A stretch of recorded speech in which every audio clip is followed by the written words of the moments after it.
An analysis of the Israeli elections today. Hey friends, Michael Brown here, delighted to be with you on the line of fire. If you've been with me from the beginning of the week, I had said that today we were going to take you into debate that I did with Rabbi Shmuley over 10 years ago. Did Jesus die for our sins? Debating Isaiah 53.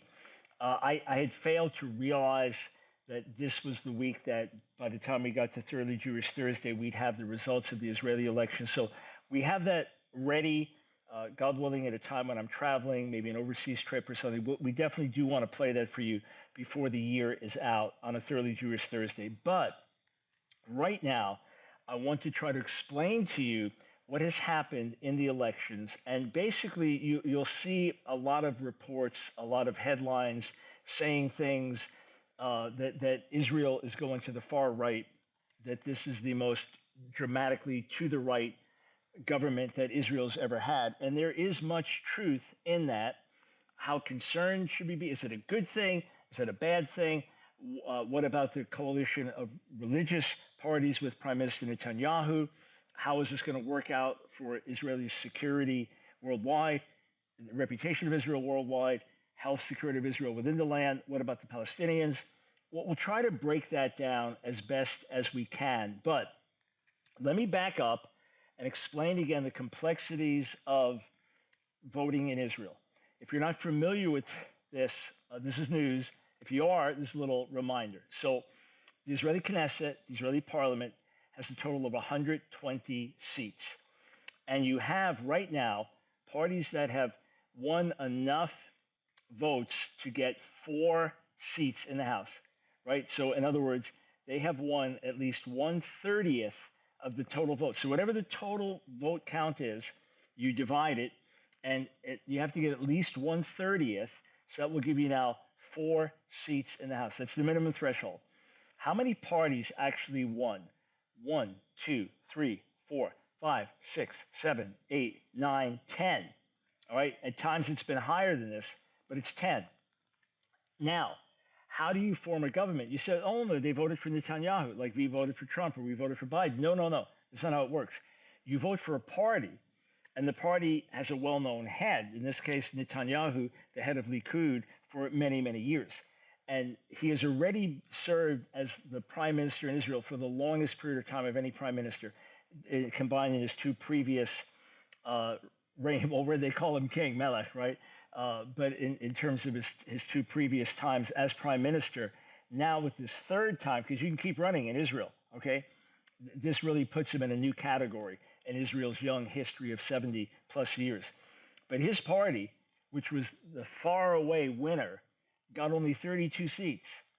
The next, Yesh Atid, which was centrist, right-leaning, that got 24. Then religious Zionism, which had, I think, 7 seats last election, it doubled to 14, came with a coalition there. And then National Unity, 12. Shas, which is ultra-Orthodox Jewish, 11. UTJ, United Torah Judaism, ultra-Orthodox Jewish, got 8. Yisrael Beitenu, which was a real powerhouse, Russian Jews, they took a big hit, 5 seats. UAL, United Arab List, 5. And then Hadash Ta'al, I'm not even familiar with that party, 5. And then Labor, which used to be Labor and Likud, like the Republican Democrat, the 2 biggest parties, down to 4, barely got in. And Meretz, so Labor is left-leaning, right? Meretz even further left, that didn't even make it. Right now, it's only a 3.19, didn't even make it. And Balad, which is another Arab party, and which could have influenced the elections, didn't make it either. It's only 3.04. And Habayit HaYehudi, Jewish Home, that not even one, little over 1 seat would have gotten. So because you didn't get a threshold of 4, you didn't get enough. They're not in the government. So the only ones in the government are the ones that got enough votes for 4 seats in the Knesset. Okay. You say, all right, now I'm even more confused. How do you form a government? Well, the lead party, so Likud, which got 32, now has to reach out to the others. And they have to say, okay, who's most in harmony with our position?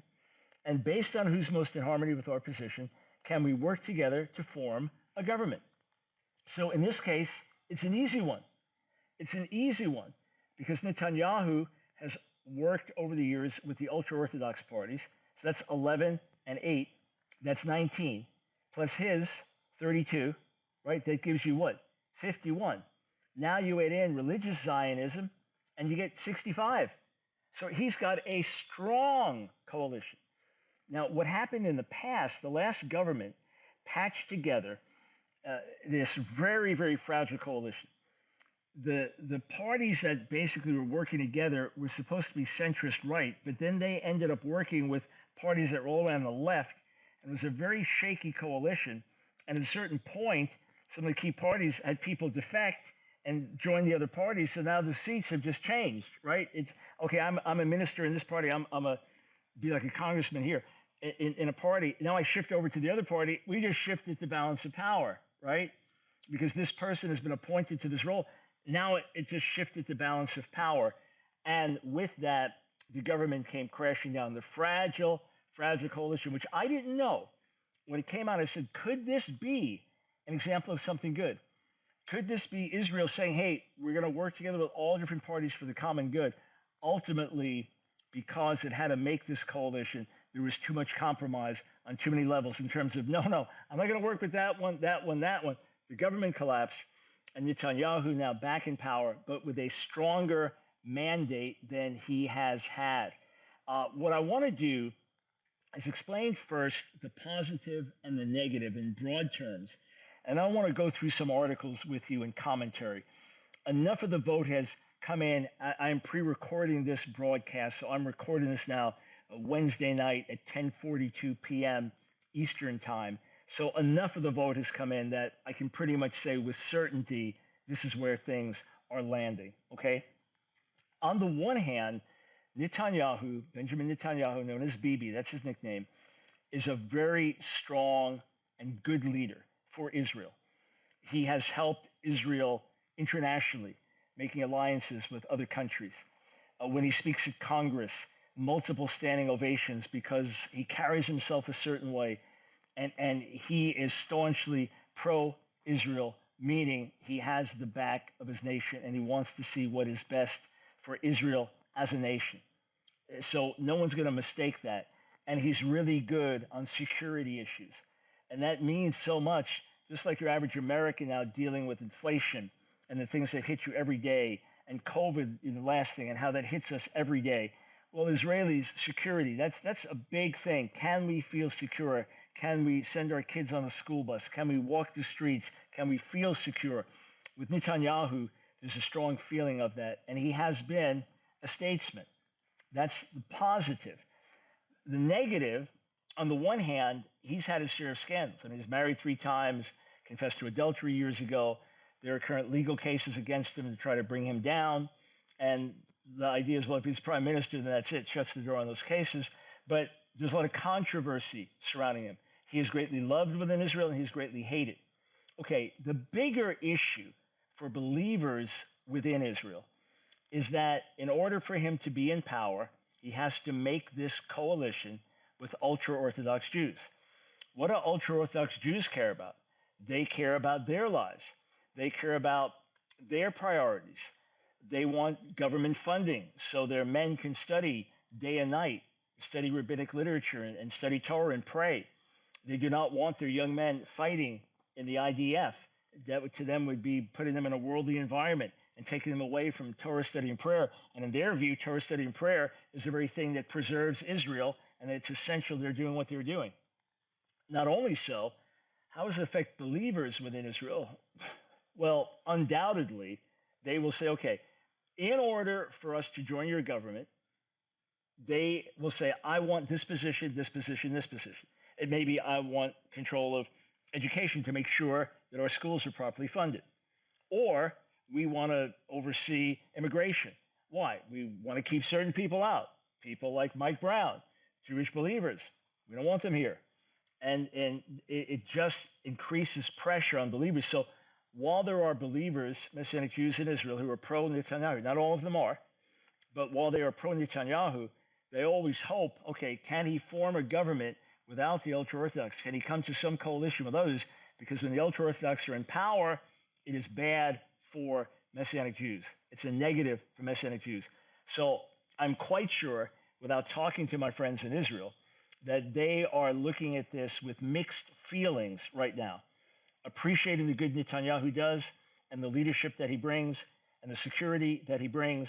On the other hand, genuinely concerned about where this is going. Now you add in the religious Zionist party, and that can even be so nationalistic that the world is going to look at it as anti-Arab, anti-Palestinian, and very, very dangerous in that regard. And I'm going to read some articles about that to you. How far right is it going to go? The reality is that Israel has been steadily moving to the right for the last couple of decades, and it's because of the constant issue of the pressure just on the existence of the Jewish state. It's because of the hostility that they can experience from Palestinian terrorism and the like. It is because when the rubber meets the road, you want to have a country where you feel secure and your borders are secure and you are recognized for who you are and not under constant demonizing and not under constant threat of your very existence. For other reasons, there's a going to the right as well politically. The other side of this is that much of the nation is far left, not just left, but far left. Years ago, Tel Aviv was voted far away, nothing even close to it, the most gay-friendly city in the world. There's much about Israel that is like left-wing America, and in some cases as radical as, or even more radical than, well, the ultra-Orthodox on the other side, they hotly oppose these things. So, of course, they're all called the homophobic parties. This is going to be a right-wing, anti-Palestinian, homophobic government. That's what's been characterized. And Netanyahu has absolutely been gay-friendly and all of that while still being friendly with religious Jews. I mean, he's a politician. But obviously, policies will swing further to the right. Well, a lot of that is good because Israel has swung so far left. And, one lawmaker wanted to argue now, is actually was fighting right before the new government for government funding of sex change surgery. So Israel's dealing with all that. Now you're going to have something swings the other way, but it's a good and a bad.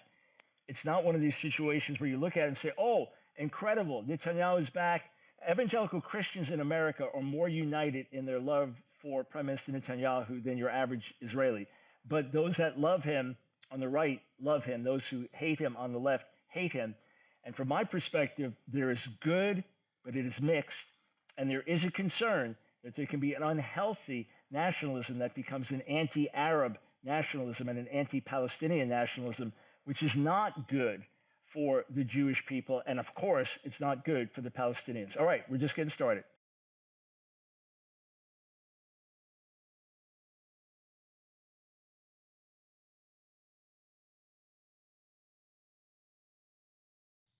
Thanks for joining us, friends, on this special Thoroughly Jewish Thursday broadcast. Michael Brown, delighted to be with you as we do an analysis of the Israeli elections. I'm recording this late Wednesday night. I'll be traveling tomorrow during radio. I was planning on playing a debate that I did with Rabbi Shmuley years ago for the Thursday show because of my traveling back from Michigan. We will play that for you, God willing, later in this year on a Thoroughly Jewish Thursday. You will enjoy it. But it's obviously important to explain what's happening with the elections. Of course, because I'm pre-recording, I can't take your calls, but we'll cover as many bases as we can. One quick reminder, if you haven't downloaded my app yet, you don't know what you're missing. Just think of, boom, click your finger, and right there, you get all kinds of information on answering Jewish objections to Jesus or watching debates with rabbis, or boom, click on another one in our animated teaching 5-minute videos or latest article or latest line of fire broadcast right at your fingertips. So go to Ask Dr. Brown, AskDrBrown Ministries, Ask Dr. Brown Ministries. That's the app on Apple and Android. Make sure you put in the full name, Ask Dr. Brown Ministries. Okay. Let us step back a little bit as we are analyzing the elections here. And let me look at some editorials. Okay. First, a bigger picture. Part of the reason that Israel is leaning more and more to the right has to do with what I mentioned in the last segment, namely the pressures, the threat to Jewish statehood, the threat to Jewish existence, anti-Semitism worldwide, that can contribute. There are numerous things. I'm not a demographic expert on Israel, but there's some obvious things. All right, the reaction to the radicalizing of the left as well. But another thing is very simple: birth rate. Birth rate. Ultra Orthodox Jews, which make up between 10 and 15% of the population, they have a very high birth rate, almost 7 children per woman on average. The overall birth rate of Israelis who are secular is a fraction of that. It's just about a quarter of that, a little over a quarter of that. So here's an article from Israel Hayom and Jewish News Syndicate, and it was February 22nd, 2022. All right? Now, from the right-wing government, here's a headline: with overwhelming victory, Netanyahu set to form strong, stable, legitimate right-wing government. So this is looked at as obviously totally positive. I have a clip I looked at earlier. I would have played it for you, incorporated into the broadcast, but there's a lot of background noise in the synagogue with this clip. But there's a famous ultra-Orthodox rabbi in Bnei Brak, which is a famous ultra-Orthodox city in Israel right near Tel Aviv. He's 88 years old, Yitzchak Zilberstein, and he's getting up to pray a public prayer of thanksgiving, Mizmor LaTodah in Hebrew, a public psalm of thanksgiving, thanking God for the election results because their parties made it big and will now be part of the government coalition and therefore have more power and influence in their government. Look, every party wants to have influence. Every party, every group thinks they're advocating for the right thing. But look at this. With 4,709 fewer births recorded in 2020, Israel's birth rate declined 2.6% over the previous year. This was posted February 22nd of this year, going back to data from 2020. Of the 177,307 children born in 2020, 51.4%, 91,101 were boys, 48.6%, 86,2006 were girls. A majority, 73.3%, were born to Jewish women, while 21.7% were born to Muslim women. They have a high birth rate as well. 1.4% to Christian women and 2.4% to Druze women. So the Arab sector, 2.99 children per woman in the Arab sector. And again, because of the many religious Muslims, they'll have a higher birth rate, and the secular not as high. At 6.64 children per woman, Haredi, so ultra-Orthodox women, had the highest fertility rate among Israel's Jewish population compared to 1.96 among secular Jewish women.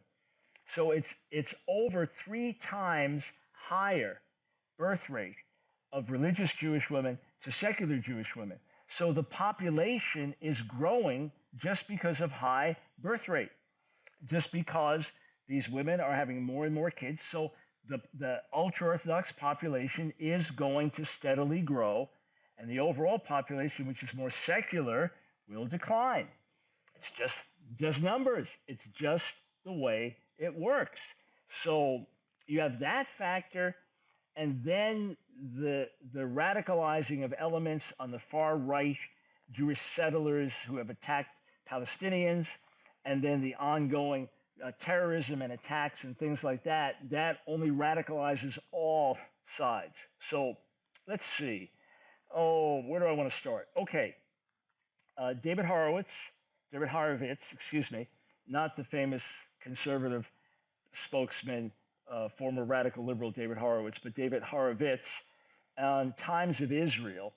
This is the headline: Netanyahu, Ben-Gvir, win marks the elevation of Jewish Israel above democratic Israel.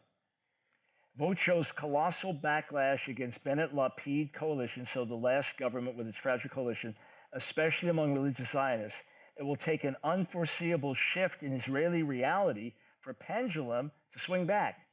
Now, who is Ben-Gvir? Itamar Ben-Gvir is being savaged as far-right, anti-Arab, anti-Palestinian homophobes. Put the homophobe part aside, because he simply could believe that biblical values are right and Torah values are right here. So let's put that aside. How far right is he? According to the Jerusalem Post.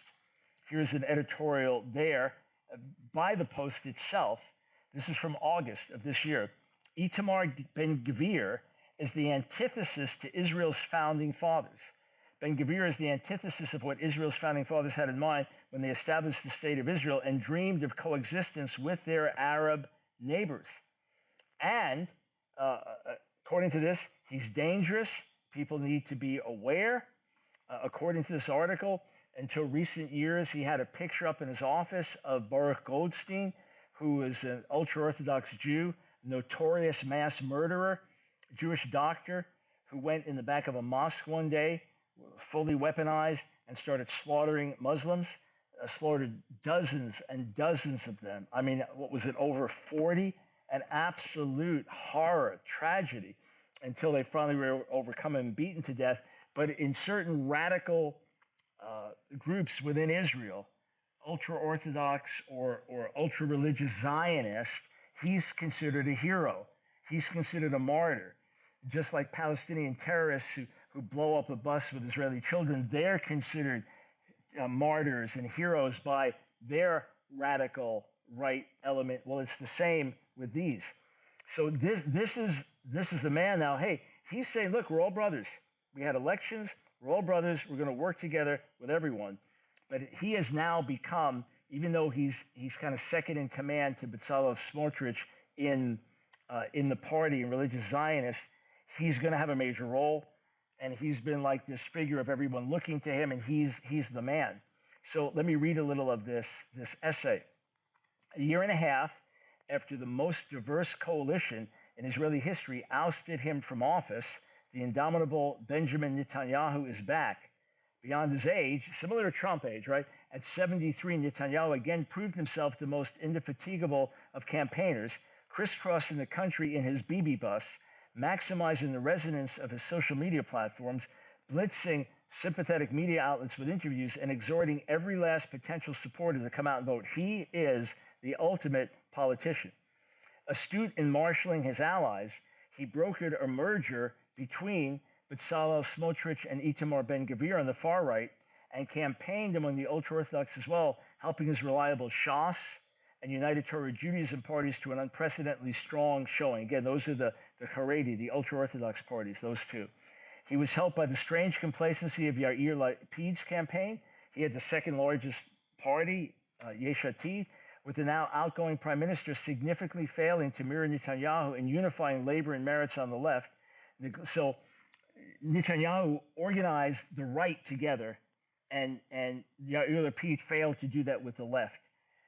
Neglecting to field prominent candidates who might appeal to moderate Orthodox Jews, and watching helplessly as the joint list of mainly Arab parties splintered still further, leaving three political groupings competing against each other for the Arab vote. So here's the other irony. If the Arab parties did form a united list and said, okay, let's all work together, easier said than done. You look at how many parties you have on the right, okay? But if they came together and said, let's all work together, then they could have potentially gotten enough votes to stop this coalition. Potentially. I mean, it would be a big shift now, but they couldn't. So Netanyahu basically brings the right together, but at the cost of going further to the right than he has thus far, consolidates that base. Israel's been moving steadily in that direction, campaigns masterfully, and the others, they didn't have the coalition to build, and they didn't have the vision with which to build it. The more faithful shift marked by Tuesday's vote, Harvard says, is the elevation of the foundational principle of Israel as a Jewish state above that other foundational principle of Israel as a democratic state. The parties for which those two core values have equal weight, or for which the democratic imperative outweighs our country's Jewish centrality, were soundly beaten, with Israel's founding party Labor on the brink of obliteration and Meretz at time of writing wiped out. Wow, wow, wow. Labor, founding party in Israel, left wing, reduced to nothing, barely getting enough votes just to get in with 4 seats. Meretz, far left, important in bringing about coalition before, out, didn't even get enough. I mean, friends, this is utterly astounding in the shift. And the critics and the fearmongers are going to be all over this. Now, We don't know which way everything will go in the government and to what extent it will be moderate and to what extent it will still be working for the best of everyone in Israel. But those who are anti right are really sounding the alarm. We'll be right back.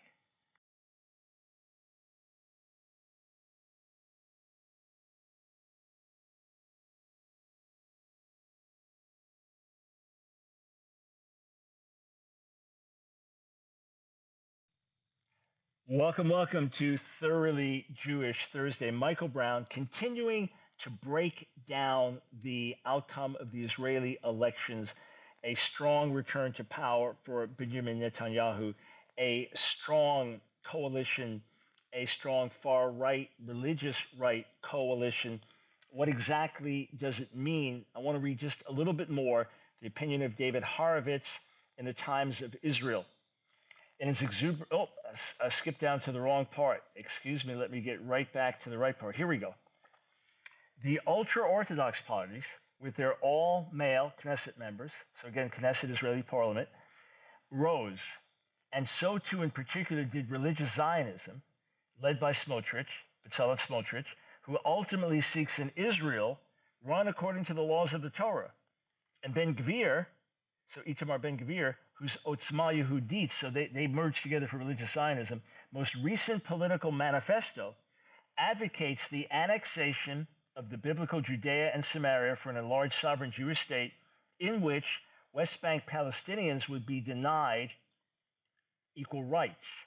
Israel's much criticized electoral system does enable a pretty representative reflection of the electorate's mindset, and the results show an overwhelming backlash against the Bennett-Lapid government, most especially among the religious Zionists who felt betrayed by Naftali Bennett's decision to take their votes into a coalition with Lapid, the left, and Ra'am, and who on Tuesday voted to ensure there could be no repeat of what they saw as that abuse. In other words, those who voted leaning to the right and voted for Naftali Bennett and his party, which is supposed to be a right-leaning religious party, well, in order to get in power, and he comes out of nowhere, he had a small amount of votes to become prime minister to share it for a couple of years with Yair Lapid.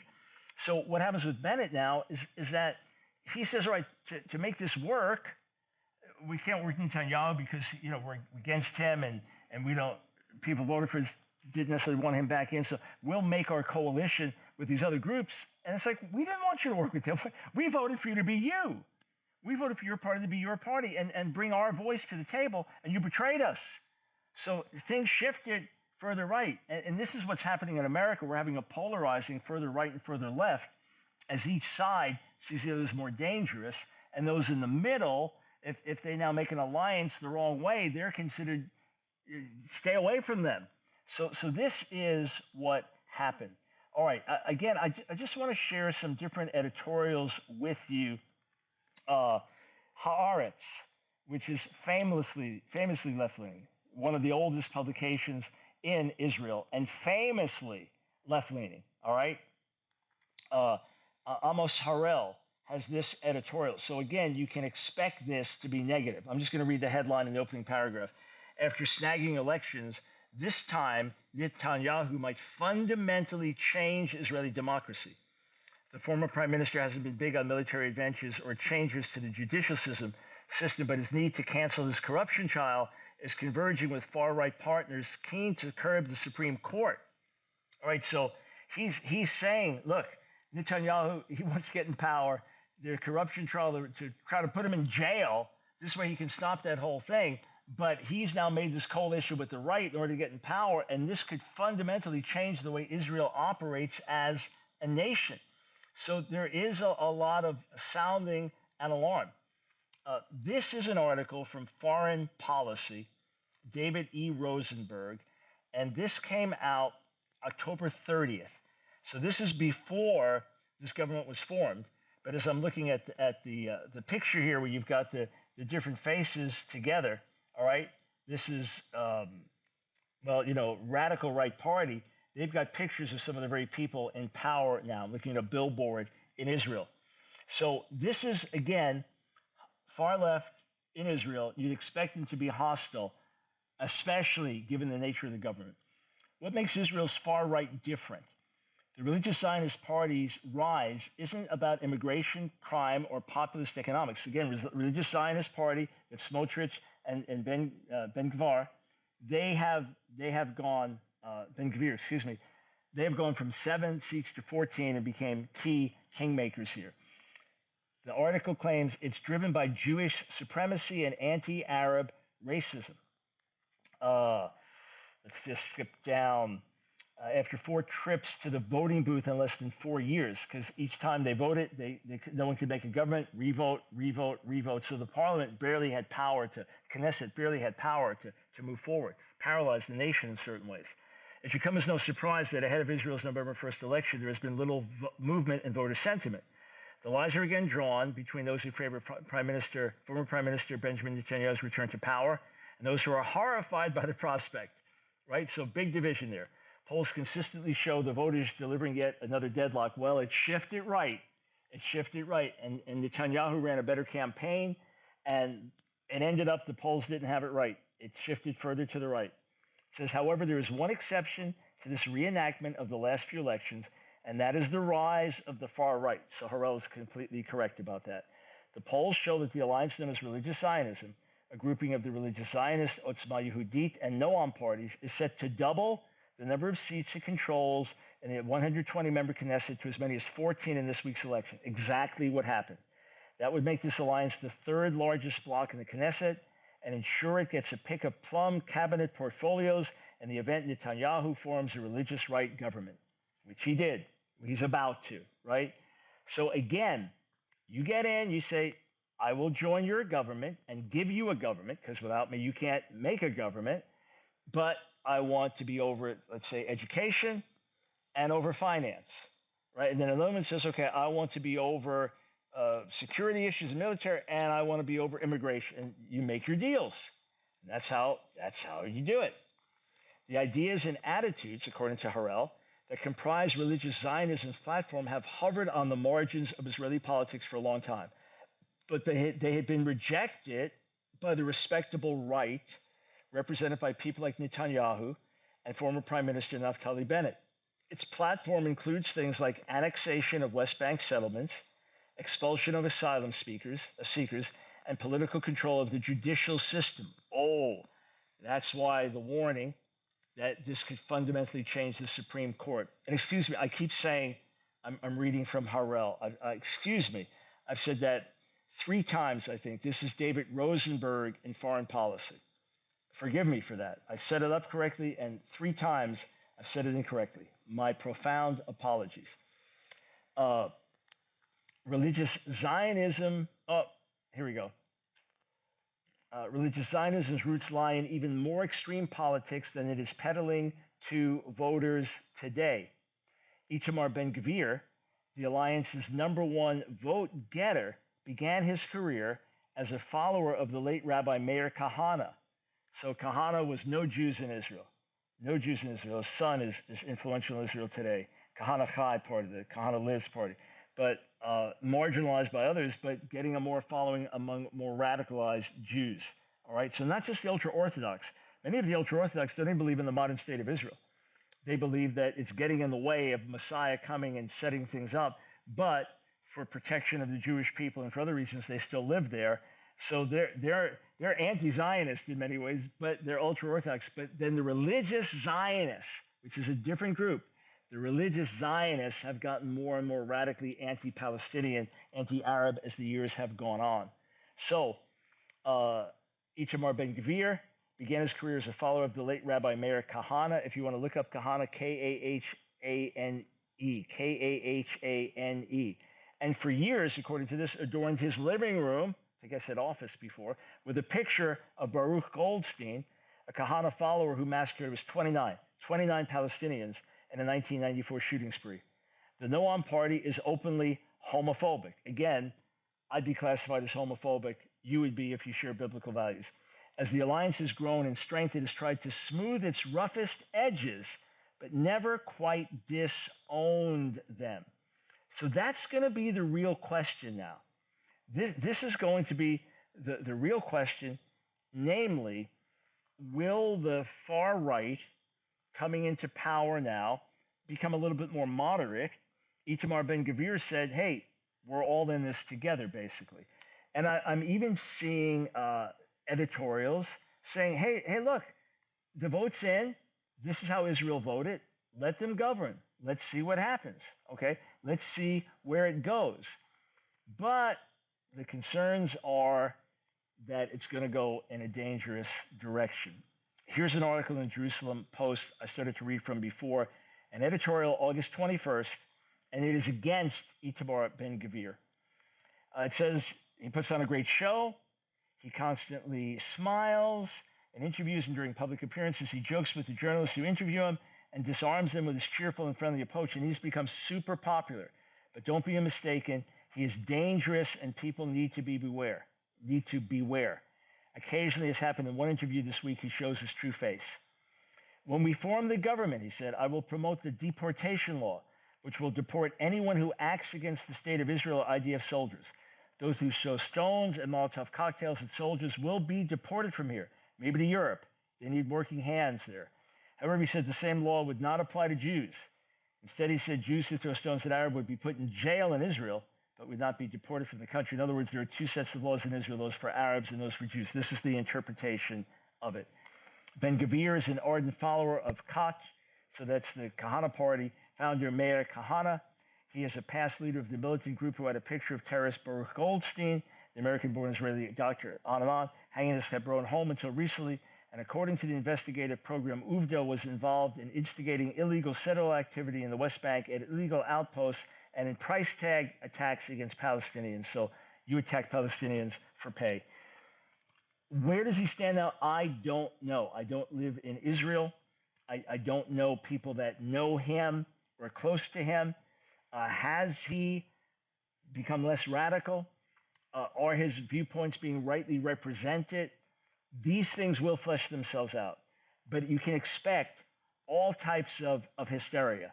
You can expect all types of major concern. There are legitimate issues to raise and legitimate concerns to have. But the Israeli people have spoken and said, ultimately, this is what we want by voting for these different groups. And it's an interesting thing. So I've talked about concerns, dangers of the right, but let's be candid.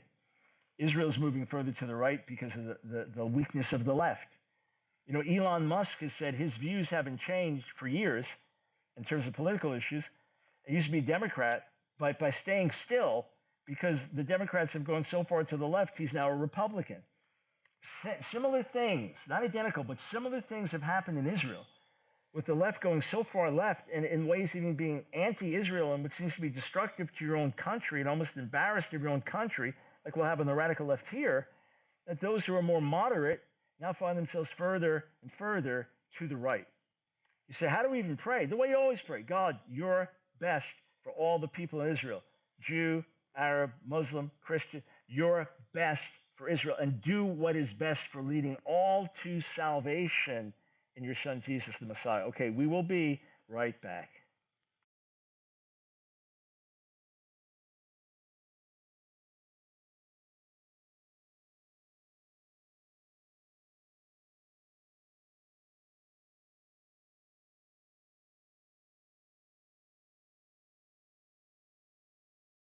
Thanks for joining us, friends, on this last segment of our Thoroughly Jewish Thursday analysis of the Israeli elections. Michael Brown, thanks so much for joining us. I want to read one last editorial to you in a moment, and this is from Jerusalem Post, and it's as conciliatory as you could ask for. Now, it's not Haaretz, which is far left, okay? But Jerusalem Post is not right wing. It's not like, wow, we're cheering on Netanyahu and cheering on the religious Zionist parties and all of that. So it's very conciliatory, and it's from Jerusalem Post editorial team that's representing them. I want to read that to you in a moment. I tried to pack in a lot. I hope it's been intelligible. I tripped down a couple words and get a couple names wrong here and there. I hope everything's been intelligible and clear, but I've been trying to squeeze a lot in to make this a good learning experience today. I just want to say one more thing about the Noam Party.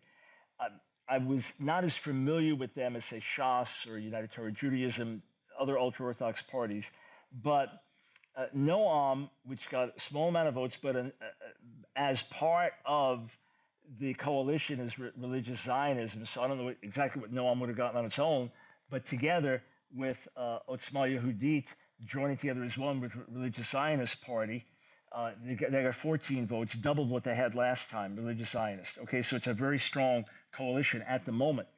But according to Wikipedia, all right, so I'm just going to read this to you. So I understand it's Wikipedia. The party's main goal is to advance policies, quote, against LGBT rights and against what its backers call, quote, the destruction of the family. It says this: the party released a video under the comment, an entire country is going through conversion therapy. The time has come to stop it.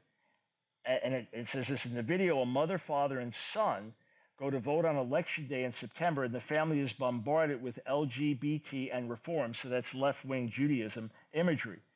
Once they reach the voting booth, the mother writes on her voting slip, "Let my son marry a woman," while the father writes, "Let my grandson be Jewish." The video was removed by YouTube for violating its terms of use. Oh, isn't this something? So again, as I pointed out, if you and I were running for office and held to our beliefs that marriage is the union of a man and a woman, that God did not intend for a man to be married to a man or a woman to be married to a woman, that kids do best with a mother and father as opposed to with two mothers or two fathers, we'd be branded homophobic, okay? So how is this party known in Israel? Anti-LGBT. The new party is called Noam, a normal people in our land, and has been established by activists connected to the conservative Har Hamor Yeshiva in Jerusalem and its president, Rabbi Tzvi Tau, so ultra-Orthodox Jews. But they joined together with two others to now make the religious Zionist party very strong and part of the Netanyahu coalition. How much power will they have? I don't know. But without necessarily agreeing with how they go about doing certain things, which I do not know, so I can't say either way, I would certainly agree with the values. I would certainly agree it is in Israel's best interest, absolutely in Israel's best interest, to not go the way of LGBTQ activism. And Israel is radically there. The problem is, unless you have the gospel to change people's hearts, unless that's the case, hearts and minds are changed, you're going to have the further radicalizing of the left and the further radicalizing of the right, and whoever's in power is going to push the other one down. That is the reality. Now, of course, religious Jews would say, well, what we need to do is bring Jews to Torah, and when they come to Torah, then they will share these values. Either way, there should be a pushback against radical LGBT activism in Israel, especially in the schools. Absolutely. But how you do it, how you bring it to pass without changing people's hearts and minds, that's going to be the challenge. So here's the editorial in Jerusalem Post. Israel voted for Netanyahu, Ben-Gvir, let them govern. This is just acknowledging that in a democracy, the will of the people should be respected, and the election results have made this country's wishes known unequivocally. So here's the editorial in Jerusalem Post. Israel went to the polls on Tuesday and in rather uncharacteristic fashion rendered a clear decision, Benjamin Netanyahu, instead of the endless division and we can't come up with a winner. No hung jury this time, no tie, no waffling. The country wants Netanyahu back as the head of a very right-wing and religious government. The nation has spoken, and now it is time to honor its decision. What does that mean? It means letting Netanyahu form a right-wing, very religious coalition. That is what the people want. That is what they voted for. And this is not meant to say to the country, as a parent might to a misbehaving child, you made your bed, now lie in it. Rather, this is just acknowledging that in a democracy, the will of the people should be respected, and the election results have made this country's wishes known unequivocally. There's that word again. Hey, look, to stop reading for a moment, Joe Biden is my president. I didn't vote for him. I despise some of his policies and where they're going, his pro-abortion stands, his radical trans activist stands, and other things. I despise those policies. I pray for him. He's my president. Some of you absolutely despise Donald Trump's person. And he was your president, whether you voted for him or not. That's the way it works in a democracy, or in our case, in America, in a democratic republic. When the coalition building begins, the editorial continues, There will be calls to bring other parties, such as Benny Gantz's National Unity, or even Yair Lapid's Yesh Atid into the coalition to form a national unity government. And although there is always something comforting in calls for unity, and some will say this is needed to moderate what is shaping up to be the most right-wing government in the country's history, that's not what the nation voted for. In other words, 65 out of 120 voted for this, okay, when you break it down by seats. So a clear majority for Israel, 65 versus 55, said this is what we want. It did not vote for Gantz to be defense minister or Lapid to be foreign minister. It voted for Netanyahu and Itamar Ben-Gvir and Bezalel Smotrich, again, the heads of religious Zionism, and Aryeh Deri and Yitzhak Goldknopf. These are the heads of Shas and United Torah Judaism. They have received a clear mandate. By the way, Aryeh Deri went to jail for corruption, and Messianic Jews always said the guy's no good. Obviously, pray for his salvation, but he works against us in dishonest ways. He's not to be trusted. He went to jail, came out of jail, and back in leadership. If down the lines, Gantz or Lapid or some for their parties opt to join the government, then so be it. But it's time to honor the people's choice and give them what they voted for. In other words, if they say, hey, we want to add to your coalition and you give me more power, that's one thing. When you don't give the people what they vote for, when you give them something they didn't bargain for, you're inviting problems. Just ask former Prime Minister Naftali Bennett and the outgoing government of change. Again, they voted him for one reason. He makes a coalition with others they didn't vote for. You're out. Whatever it is that the country said at the ballot box in the March 2021 elections, it did not say that it wanted to see Bennett, leader of a party that won just 7 seats, as prime minister. Yet that is what the country got, and that is why Bennett was dogged through his short tenure by questions of legitimacy. I mean, think of that. Think of a libertarian candidate. He's like, well, he splits the difference. The Democrat gets 51%.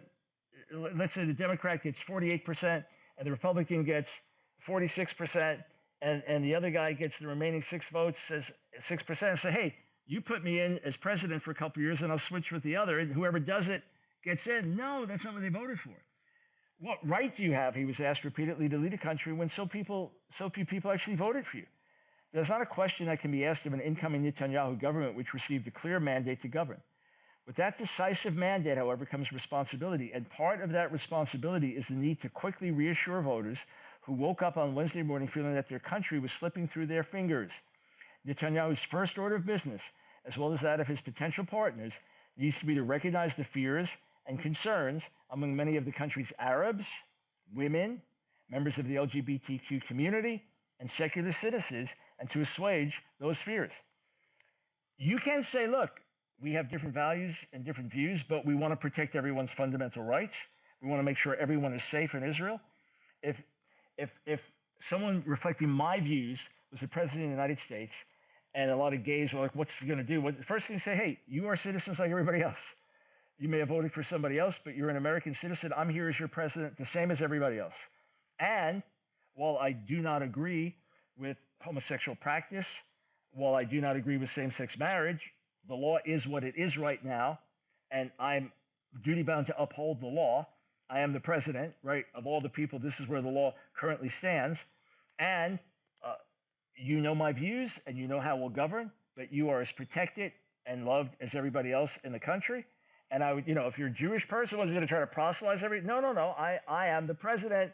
Excuse me, not someone in my shoes holding these views. If I were the president, that's what I'd say. So will they do that? We will see. The coalition partners, led by a man who is returning for an unprecedented third round to lead the country, Ben-Gurion, Shamir, and Peretz, each returned once, need to make it clear to them that they have nothing to fear, that this is their country too, and that their way of life will be respected and their rights protected. Well, to what extent will the celebration of homosexuality be respected and protected? Those are questions. Some may argue that this is a given and that there's no reason to state it. Wrong. Whether justifiably or not, there is a fear among many that the country is about to perform a U-turn on everything that has to do with democratic and minority rights. Netanyahu must broadcast clearly and as soon as possible that this is not going to happen. Now, as a seasoned politician, I believe he wants to do this. He started to do so already, it says, saying in his victory speech early Wednesday morning that while he will lead a right-wing government, he intends to be prime minister of all Israelis, right and left, Jews and non-Jews alike. I believe he wants to do that. And I believe he's going to position himself to do that. But to what extent can he do that with this coalition? And to what extent, if people have voted leaning to the right, To what extent does Israel want certain things? Protection of women, protection of minorities, protection of Palestinians? Of course. Protection of the fundamental living rights of LGBTQ identified people? Of course. But how this unfolds is going to be really, really interesting. And again, I'm not an insider enough and politically astute enough or with any insight from God right now to tell you how it's going to go. But there's much good potential and much bad potential. All the more to pray, God, your best for Israel. Have you downloaded the app? AskDrBrown Ministries, AskDrBrown Ministries. You want to get it, do it now. Share it with your friends. You won't be disappointed.